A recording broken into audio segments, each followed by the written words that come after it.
Bienvenidos a la lección quinta sobre reglas primarias y secundarias. Me llamo Alfonso García Figueroa, soy profesor de Filosofía del Derecho en esta Facultad de Ciencias Jurídicas y Sociales de Toledo y hoy vamos a hablar de una cuestión muy importante en nuestro curso. Se trata de la distinción entre reglas primarias y secundarias que debemos, bajo esta concepción o esta acepción, a un gran filósofo del derecho inglés que fue Herbert Hart y que continuaba con su obra, una tradición positivista inglesa que cabe retrotraer nada menos que la figura de Thomas Hobbes en el siglo XVII, a la que le sigue en el siglo XVIII Jeremy Bentham, continúa con John Austin, como sabemos, y su jurisprudencia analítica en el siglo XIX, y culmina con la obra de Herbert Hart en el siglo XX. La obra fundamental o la más conocida de Hart es el concepto de derecho. Aquí aparece la traducción al castellano de Genaro Carrió, mi ejemplar de 1992, pero a él le siguió con posterioridad una segunda edición del año 94 con un postscript del propio Hart que, tiene carácter póstumo y que fue objeto de una gran discusión y, aquí recojo uno de los libros que recoge, parte de ese debate, ¿no? A cargo de Jules Coleman. Lo que quiero indicar es que se trata de una cuestión compleja, la que hoy vamos a ver, se trata de una cuestión muy debatida que pues constituye la base de la discusión, buena parte del sistema en torno al que se articula el positivismo jurídico actual. Para comprender la distinción entre reglas primarias y secundarias, vamos a ver una historia. Esta historia comienza en lo que vamos aquí a llamar el mundo prejurídico, un mundo en el que todavía no existe el derecho, no se sabe muy bien lo que es. Es un mundo en el que hay normas, hay obligaciones, hay permisiones, hay obligaciones, hay permisos y hay prohibiciones sobre todo. Y se trata de un mundo que está regido por un tipo de normas, por tanto, que vamos a llamar normas, más bien reglas primarias. En este mundo en blanco y negro, ¿no? En este mundo antiguo, en esta tribu primitivísima a la que vamos a recurrir para ilustrar la idea de un sistema formado por reglas primarias, pues en este lugar vamos a imaginar que vive el bueno de Alf, que aquí aparece muy contento, junto con dos buenos amigos. Estos dos buenos amigos también están aquí acompañándole, son Map y Jack. Y en esta antigua tribu se rigen por un árbol, lo llaman el árbol de la ley. Este árbol de la ley hay desde tiempos inmemoriales inscritas tres grandes principios, tres enunciados que se encuentran allí escritos desde tiempos ya digo inmemoriales, nadie sabe cuándo aparecieron. Esos tres principios son: amarás al prójimo, esta es la primer enunciado, el segundo es no robarás al prójimo, y el tercero, el prójimo es la gente de tu tribu. Por tanto, en este árbol que rige los destinos y la convivencia de esta apacible tribu, tenemos en realidad, si lo pensamos bien, dos normas, dos enunciados que nos guían, nos dicen qué hacer. El primero, amarás al prójimo, nos dicen que debemos amar al prójimo, que es obligatorio amar al prójimo. Podríamos representarlo en su forma más sencilla como obligatorio P, OP, ¿verdad? El segundo enunciado de nuestro árbol de la ley dice: no robarás al prójimo. Se trata también de una norma porque pretende guiar nuestras conductas, ¿no? Pretende en realidad que tomemos esta norma como una razón para actuar de una determinada manera. Podríamos representarla como prohibido P. Y finalmente, en tercer lugar, tenemos un enunciado que en realidad no es una norma, no nos dice qué hacer, sino que es una mera definición. Con estos tres enunciados labrados sobre el viejo árbol de la ley, se ha regido esta tribu desde tiempos inmemoriales. Sin embargo, hay algunos problemas en esta tribu. El primer problema que surge a la hora de regirse por los principios del árbol de la ley surge del problema de la incertidumbre. Y aquí vemos a Alf preocupado porque no sabe a qué árbol atenerse. Resulta que junto a su propio árbol de la ley existen otros árboles por ahí. Por ejemplo, la tribu de los Kunga tiene un gran cactus con una serie de principios ahí inscritos. La tribu de los Tunga tiene una vieja palmera con otros principios distintos. Y, en fin, ¿cuál es el derecho válido? ¿Cómo sé que los principios de mi árbol de la ley son aquellos que rigen mi tribu? El primer problema que surge cuando tenemos un sistema basado en reglas primarias que nos obligan, permiten, prohíben hacer cosas, sin más, es que, no sabemos qué otras normas que obliguen, prohíban o permitan ciertas acciones sean las válidas en mi sociedad.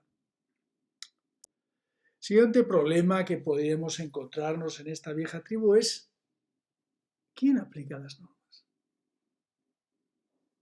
¿Son jueces todos los miembros de esta tribu? Aquí aparecen todos, ¿verdad?, ataviados como jueces, todos se creen con capacidad para aplicar por su propia mano las normas que aparecen en el árbol de la ley. ¿Realmente todos lo pueden hacer? ¿Es conveniente que así sea? Quizá no. Quizás no todos debemos estar encargados de aplicar todas las normas, ¿no?, del sistema. Imaginémonos que entra a nuestra casa un ladrón y entonces yo lo detengo y le pongo unas bridas en sus manos, le leo el tipo penal correspondiente y le meto en el cuarto de la plancha durante el tiempo correspondiente, que es el que indica el Código Penal. Hay algo que no funciona en este ejemplo. Todos tenemos la sensación de que las cosas no pueden ser así. Y sin embargo, en esta vieja tribu no sabemos quién aplica las normas. El árbol de la ley no dice nada al respecto. Por tanto, tenemos un problema. Desde el momento en que nosotros resolviéramos el problema de la incertidumbre, surgiría un segundo problema, y es ¿quién aplica estas normas válidas? Primer problema, incertidumbre. Segundo, el carácter inorgánico de esta sociedad, que no nos indica qué órganos tienen la competencia para aplicar las normas válidas. Y habría un tercer problema. El tercer problema que surge le preocupa muy especialmente, aquí le vemos a Map. El pobre Map se da cuenta de que en otras tribus vecinas rige el principio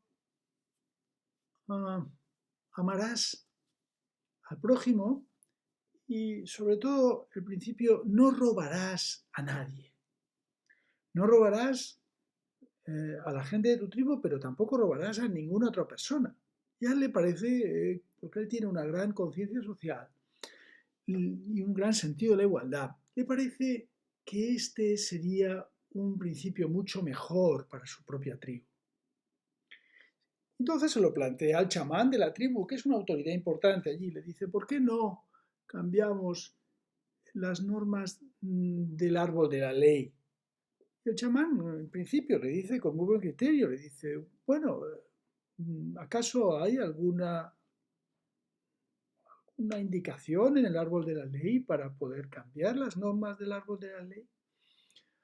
Y Map debe reconocer que no es así, aunque añade, es cierto que no aparecen estas normas, pero indica también hay otras que no aparecen y sin embargo aceptarás, querido chamán, que son parte del derecho del sistema válido de nuestra tribu. El chamán dice, bueno, ¿y cuáles son esas? Dice, bueno, nadie las ha dictado jamás, pero hay al menos dos normas que son también parte de, nuestro, de nuestras normas de convivencia. Una es la norma obligatoria amar a la gente de tu tribu, amarás a la gente de tu tribu, y la otra será prohibido robar a la gente de tu tribu. El chamán le mira de forma enigmática y le dice, bueno, pero es que estas normas pertenecen por razones lógicas al sistema. Es imposible que la norma obligatoria amar al prójimo y la definición, el prójimo es la gente de tu tribu, pertenezcan a nuestro sistema y que no lo haga la norma obligatoria amar a la gente de tu tribu. Esto es una cuestión de pura lógica, no es una cuestión eh, de magia. Bono de Map se queda mirando, intrigado, acepta lo que ha escuchado y se marcha triste porque en realidad ve que existe un grave problema con las normas de su tribu y es que es el estatismo. La cuestión es que el sistema normativo por el que se rige su tribu está compuesto por tres enunciados explícitos: obligatorio amar al prójimo, prohibido robar al prójimo, con una definición, el prójimo es la gente de tu tribu. Además está compuesto por otras dos normas, dos reglas implícitas que se derivan de la combinación del principio primero y la definición 3, obligatorio amar a la gente de tu tribu, y también por la deducción lógica de que, del enunciado principio segundo y de la definición 3 podemos derivar la norma prohibido robar a la gente de la tribu. Así que el sistema queda así cerrado. Existen 5 y solo 5 enunciados válidos y no puede haber más. Esto significa que el sistema es estático, carece de capacidad para cambiar, carece de todo dinamismo y esto a Map le parece muy mal. ¿Cómo resolvemos estos tres problemas? El problema de la incertidumbre, el problema de la inorganicidad del sistema o del carácter difuso de su aplicación. Y en tercer lugar, el problema del estatismo. Bueno, la solución pasa por abandonar este sistema normativo conformado por reglas primarias que obligan, permiten y prohíben acciones respaldadas por sanciones y desemboquemos en un nuevo mundo, un mundo moderno, un mundo propiamente jurídico y no prejurídico, ya en colores, en el que aparece algo muy importante en el mundo del derecho, que es la idea de institucionalización. Y la institucionalización surge en el derecho gracias a la incorporación de reglas secundarias a las reglas primarias. Las reglas secundarias resuelven los problemas que habíamos visto surgen en un sistema primitivo conformado exclusivamente por reglas primarias. Y las tres reglas secundarias que resuelven respectivamente esos problemas son la regla de reconocimiento, que resuelve el problema de la incertidumbre, la regla de adjudicación, que resuelve el problema del carácter difuso de la aplicación del derecho entre cualquier miembro del grupo, y la regla de cambio, que resuelve el problema del estatismo, de la falta de dinamicidad del sistema.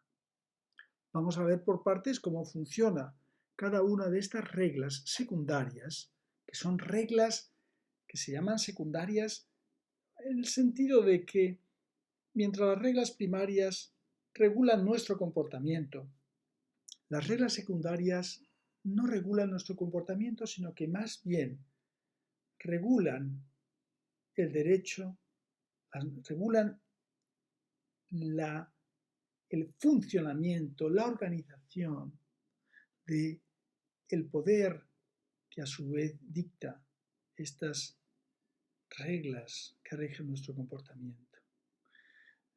Son aquellas que regulan las normas, más que son, de cierta forma, son metanormas, ¿no? Vamos a ver cómo funcionan. La regla de reconocimiento es la regla secundaria que resuelve el problema de la incertidumbre acerca de cuáles sean las normas válidas en nuestra tribu. La regla de reconocimiento, a juicio de Hart, surge de una práctica, surge de la práctica de los aplicadores del derecho, de aquellos que aplican las normas.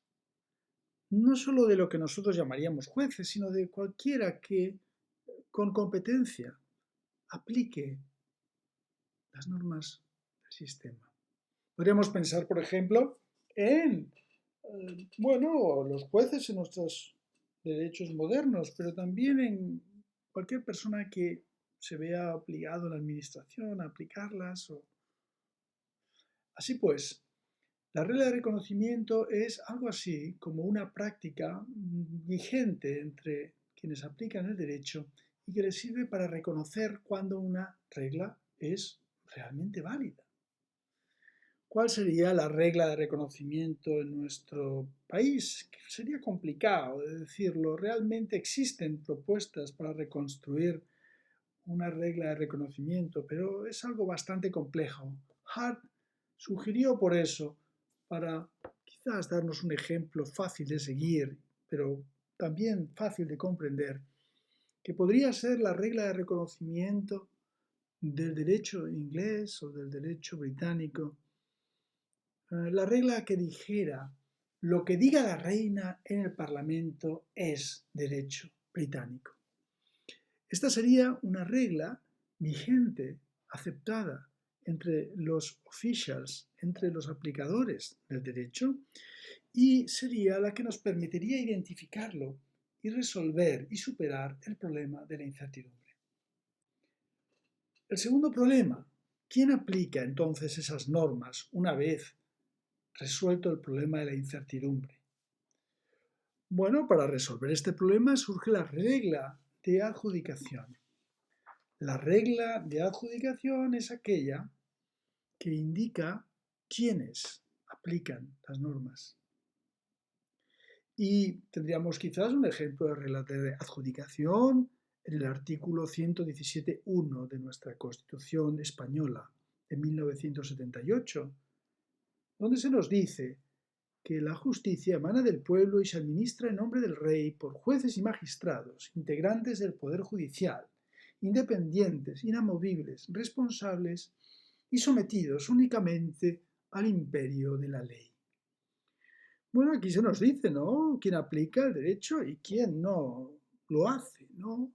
¿Quién puede aplicar las normas primarias que nos obligan y nos prohíben hacer cosas y que pueden aplicarnos además sanciones si no lo hacemos, si no cumplimos con ellas, ¿no? Tenemos la regla de adjudicación. La tercera regla secundaria es la regla de cambio. La regla de cambio surge, vamos a decirlo así, para resolver el problema del estatismo, del carácter estático del sistema normativo, para resolver el problema de un sistema que no puede cambiar, que está como congelado. Por eso el pobre Map se encuentra en una especie de cubito de hielo en ese dibujo. Para resolver el problema del carácter estático del derecho, existen en nuestros sistemas reglas de cambio, es decir, reglas secundarias que nos indican quién es competente y cuál es el procedimiento para modificar el derecho. serían ejemplos de reglas de cambio de nuestro sistema normativo, bueno, las que hallamos en el título 10º de nuestra Constitución, artículos 167 y 168, relativos a la reforma y la revisión constitucional. Por ejemplo, el artículo 167.1 nos dice que los proyectos de reforma constitucional deben ser aprobados por una mayoría de 3/5 de cada una de las cámaras. Si no hay ningún problema, si hay aprobación, entonces, bueno, podría ser sometida luego a un referéndum en su caso. Esta regla de cambio nos indica quién puede modificar el derecho y cómo se modifica. No cualquiera puede modificar la Constitución.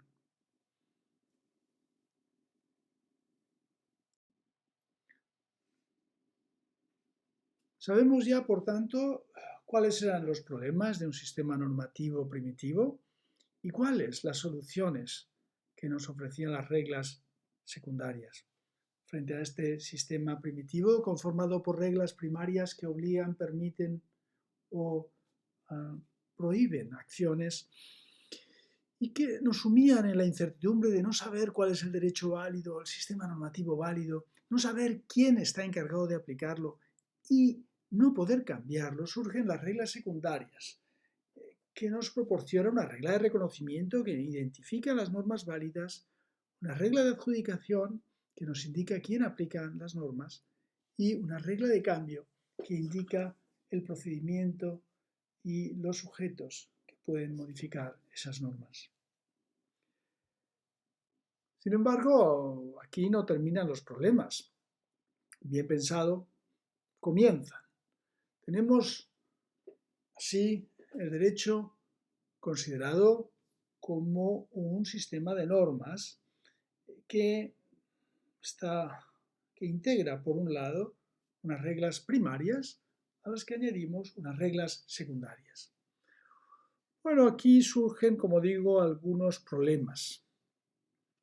Por un lado, hemos superado un concepto demasiado simplificado del derecho como el que tenía John Austin y frente al que se opone en la propia tradición positivista Herbert Hart. Herbert Hart considera que Austin es un imperativista porque ha reducido la idea del derecho a un sistema jurídico basado exclusivamente en reglas primarias, que fundamentalmente lo que hacen es dar órdenes y amenazar con sanciones. Cuando observamos el concepto de derecho de Austin, vemos que él pensaba que el derecho es un conjunto de mandatos que emanan de un soberano y que se imponen a unos súbditos que tienen el hábito de obedecerle. Y tales normas se hallan respaldadas además por sanciones. En su sistema solo hay reglas primarias como las había en un sistema primitivo. Pero el derecho es más complejo que eso. El derecho tiene una gran carga de institucionalización y por eso Hart nos dice que en el derecho no solo hay reglas que ordenan, prohíben y permiten con el respaldo de sanciones, sino también hay reglas secundarias que nos permiten identificarlo, aplicarlo y modificarlo. ¿Qué problemas pueden surgir en el seno de este esquema? Bueno, uno primero que se nos ocurre rápidamente son problemas de circularidad. Por ejemplo, si afirmamos que la regla de reconocimiento es una práctica de los jueces, se puede producir una circularidad, puesto que cuando me pregunto cuál es la regla de reconocimiento y respondo, la regla de reconocimiento del derecho británico es lo que diga la reina en el Parlamento. Puedo preguntarme de dónde proviene esta regla de reconocimiento. Yo puedo decir esta regla es la práctica que han convenido los jueces.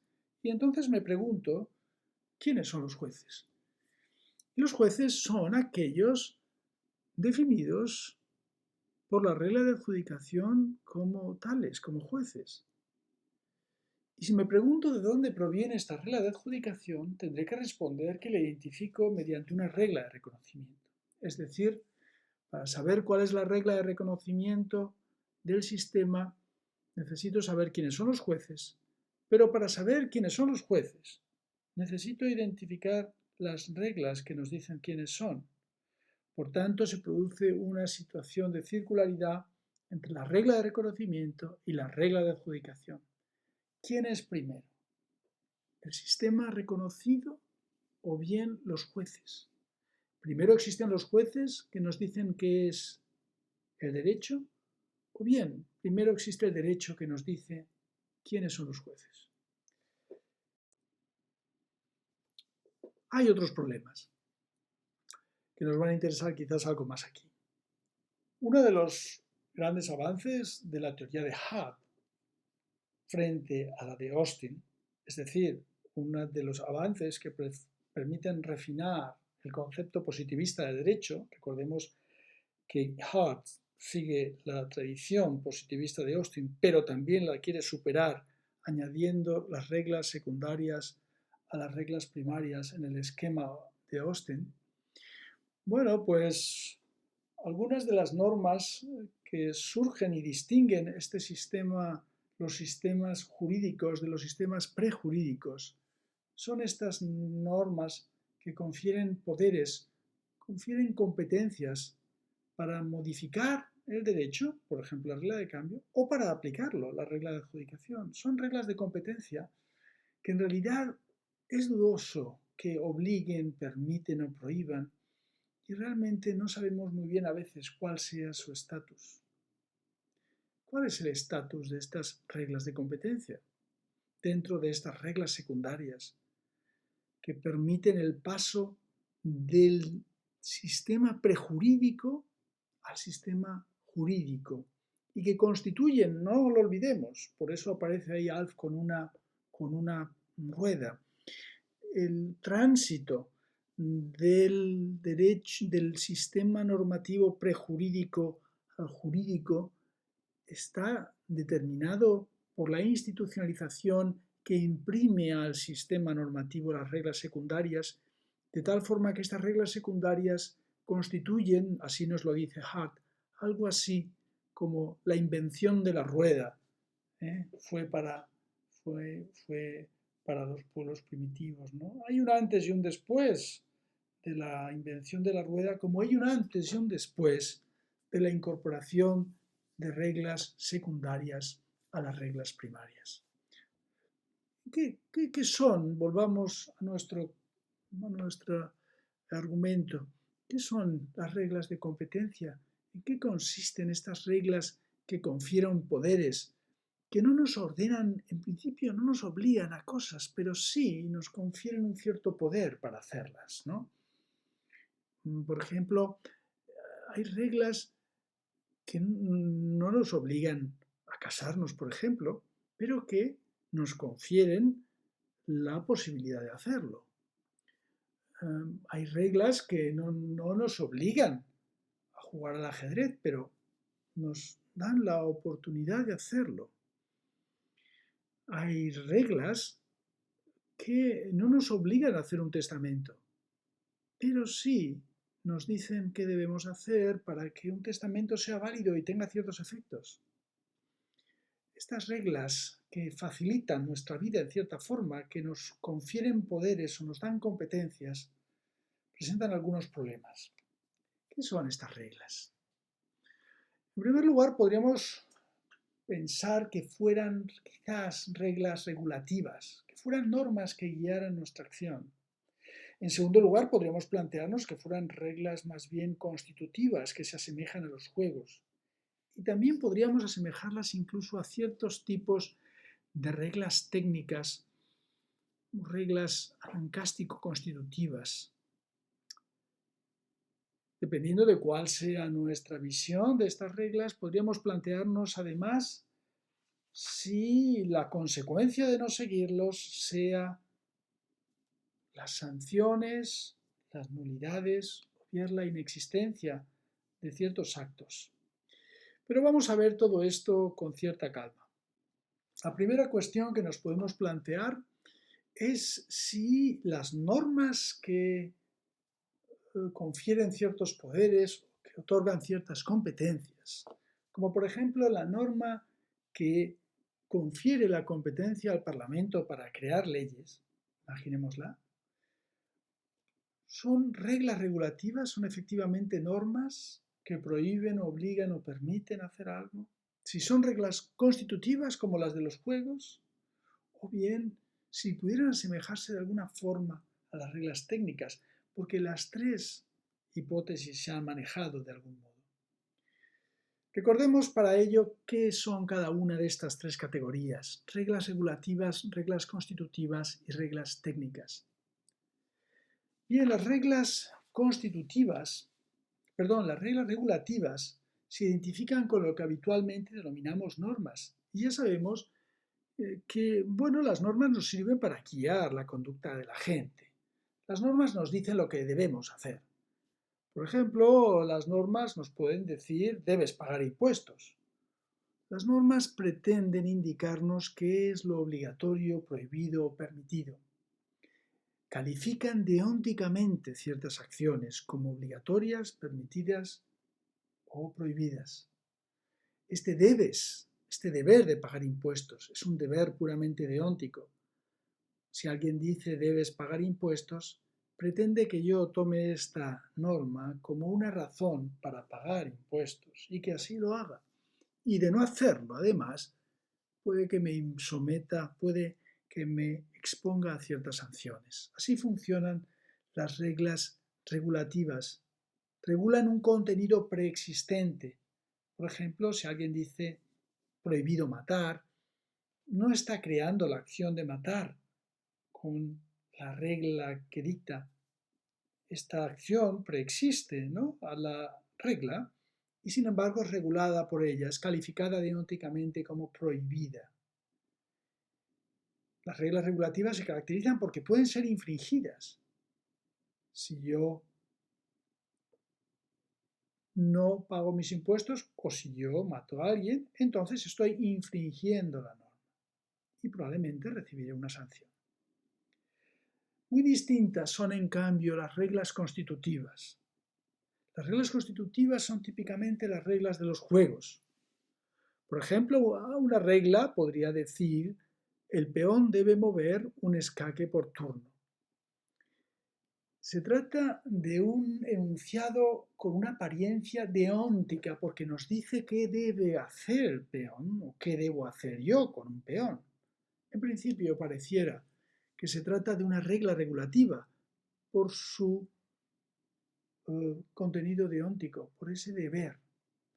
Pero cuando nos detenemos en ello, descubrimos que este deber no tiene el mismo carácter que el deber de las reglas regulativas.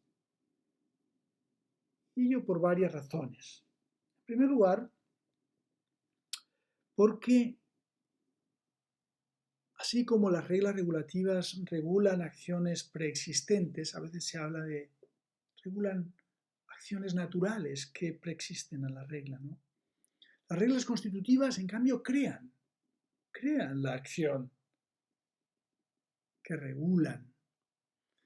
Es decir, antes de la existencia de las reglas constitutivas del ajedrez, no existe la acción de mover el peón. Ni siquiera existe el peón. Con anterioridad a las reglas constitutivas del ajedrez, no existen peones, existen una serie de piezas de madera labradas de una determinada forma, pero no son peones. Aquello que convierte un trozo de madera en una pieza de ajedrez son las reglas del ajedrez. Por tanto, la regla constitutiva tiene un carácter totalmente distinto de la regla regulativa en principio, cuando hay discusiones a este respecto. En principio, una regla constitutiva se caracteriza no por calificar deónticamente como obligatorio, prohibido o permitido una acción, sino por crear, en cierto sentido, una nueva acción.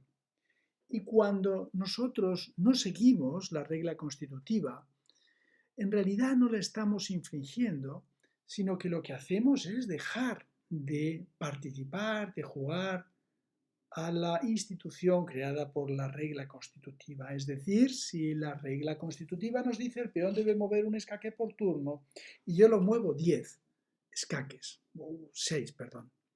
Entonces, no diré que he incumplido la regla del ajedrez, más bien procederá a decir que he dejado de jugar al ajedrez. He jugado a jugar al ajedrez y como he dejado de jugar al ajedrez no procede una sanción propiamente, porque no estoy ante una regla regulativa, sino que más bien procede la nulidad de mi acto. He dejado de jugar al ajedrez. Mi acción de mover un peón 6 casillas o 6 escaques es un acto nulo desde el punto de vista del ajedrez, no es un acto de ajedrez. Y por lo tanto, la consecuencia del no seguimiento de una regla constitutiva no es una infracción, sino que es un acto nulo al que no corresponde propiamente una sanción. Finalmente tendríamos las reglas técnicas, que son aquellas que presuponen la existencia de algún tipo de relación de medios afines y que presuponen sobre algún tipo de necesidad, bueno, pues la regla de llevar a cabo un determinado medio para conseguir un fin. Por ejemplo, si yo afirmo, debes elevar a 100 grados centígrados el agua en condiciones normales si quieres que entre en ebullición, estoy enunciando una regla técnica. Puedo también expresarla de otra forma. Puedo decir, si quieres tener agua en ebullición en condiciones normales, este es el presupuesto, este es el antecedente, mi condicional, entonces debes elevar la temperatura a 100 grados. Este debes, que aquí distingo en morado, ¿no? Es un deber que no es deóntico ni es constitutivo. No estamos guiando la acción de nadie, no le estoy diciendo a nadie que deba ponerse a hervir agua. Tampoco estoy creando la acción de hervir agua que preexistía. Lo único que digo es, ¿quieres agua en ebullición? ¿Quieres agua hirviendo? Debes elevarla a 100 grados. Tienes que elevarla a 100 grados si eso es lo que quieres. ¿A qué tipo de regla cabría reconducir las reglas secundarias relativas, por ejemplo, a la modificación del sistema? Una regla de cambio que nos indica cómo modificar la Constitución. Podríamos quizás formularla diciendo, debéis aprobar la reforma, vosotros, miembros del Parlamento, miembros de las Cortes Generales, Parlamento, Congreso y Senado. Debéis aprobar la reforma de la Constitución por 3/5 en primera votación, si queréis que ello valga como reforma constitucional. En primer lugar, podríamos tratar de reconstruir este enunciado, esta regla de cambio, como una regla regulativa y afirmar que, bueno, podría ser reconstruida como un permiso. Bueno, el ordenamiento jurídico permite hacer esto. Una segunda posibilidad sería reconstruirla no como una regla regulativa, sino más bien como una regla constitutiva. Debéis aprobar la reforma por 3/5 en primera votación y ello contará como reforma constitucional. Sería una segunda posibilidad, pensar que estamos ante una regla constitutiva.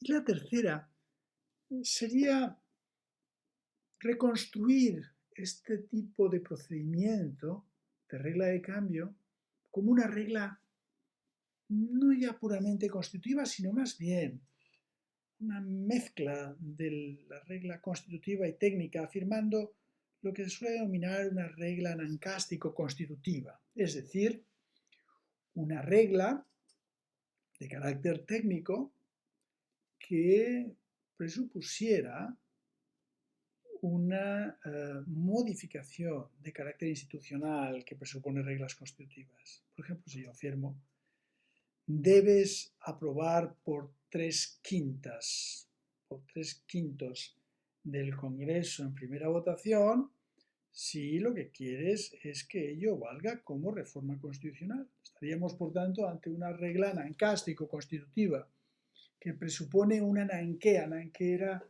la madre de las moiras, de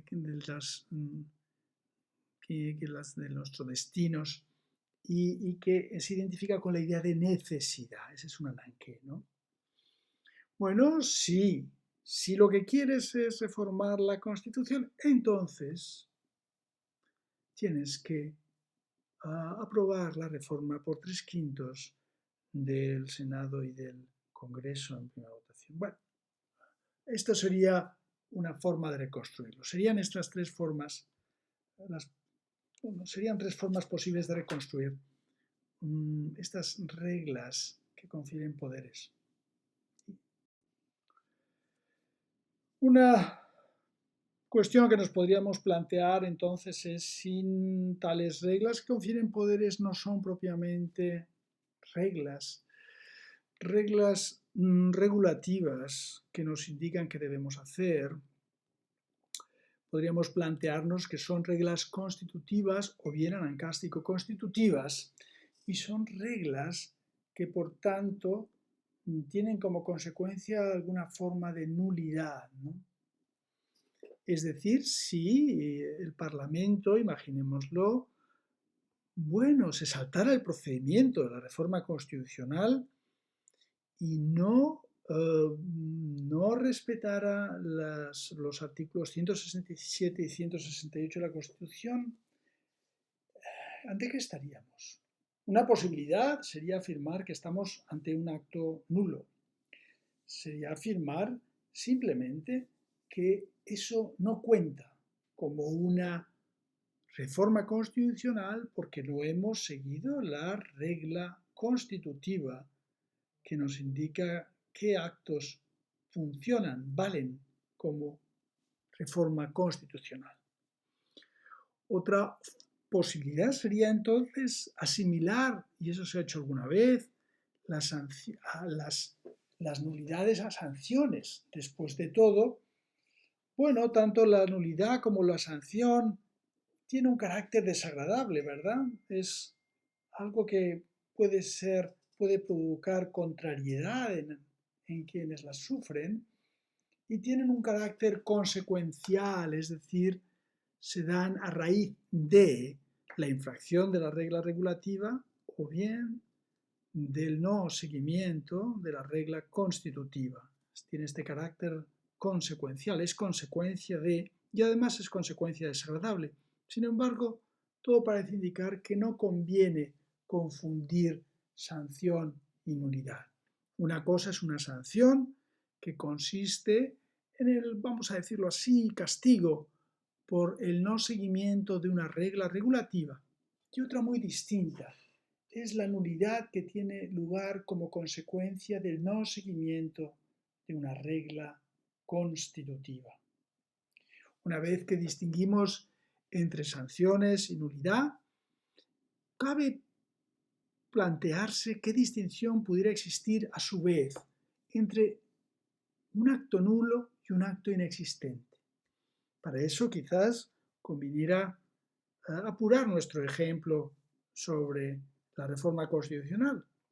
Imaginémonos que los miembros del Congreso y del Senado se han saltado algún tipo de formalidad indicada en los artículos 167 y 168 del título 10 de nuestra Constitución a la hora de desarrollar la reforma constitucional. En ese caso, diríamos que es un acto nulo y existen mecanismos mediante los cuales podemos declarar la nulidad de ese acto.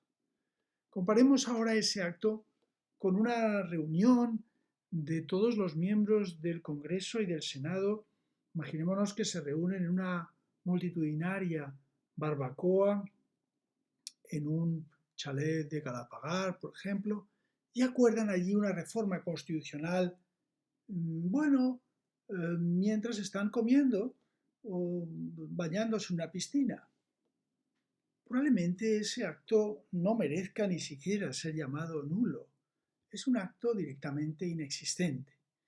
Y lo que nos permite distinguir un acto nulo de otro inexistente en buena parte se debe a la existencia de mecanismos jurídicos para declarar dicha nulidad o para estimar la posibilidad de declarar esa nulidad o no. Mientras que los actos en el Parlamento, siguiendo un procedimiento por parte de los miembros competentes, que tengan una cierta apariencia de juridicidad, merecen ser declarados nulos. Esta barbacoa feliz en un barrio de Galapagar probablemente ni siquiera merece ser declarada nula. Simplemente se trataría de un acto directamente inexistente. Muchas veces estas distinciones, la distinción entre nulidad e inexistencia, no es muy sencilla, pero a nuestros efectos, bueno, basta para entender ciertos elementos esenciales con interés para nosotros. Muchas gracias y hasta la próxima lección.